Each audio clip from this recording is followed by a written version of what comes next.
जय जग जननी भवानी हो रामा, अचल बरदानी। जय जग जननी भवानी हो रामा, अचल बरदानी। देवी दुआरे एक निमिया के गछिया हो, देवी दुआरे एक निमिया के गछिया, झूला झूलेली महारानी हो रामा, अचल बरदानी। जय जग जननी भवानी हो रामा, अचल बरदानी।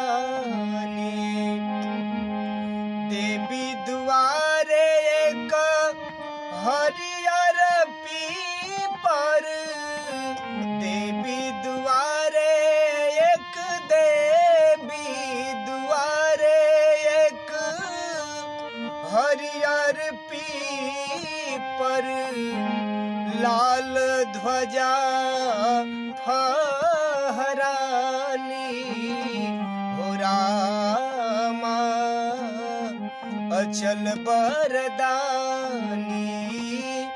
जय जग जननी भवानी हो रामा, अचल बरदानी।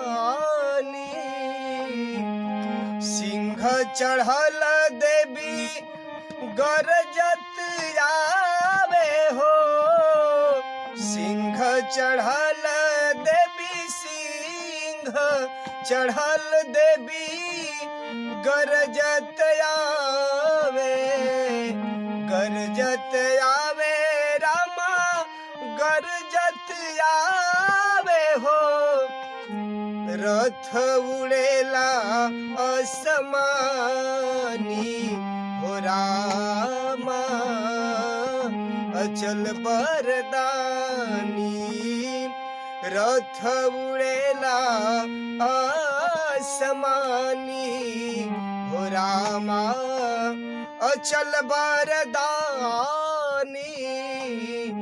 जय जग जननी भवानी हो रामा, अचल बरदानी।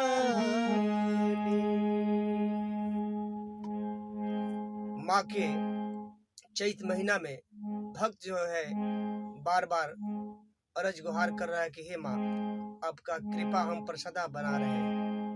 यही जो है चैत के भाव में जो है भक्त जो है माँ का सुमरण किया, नमन है बार बार।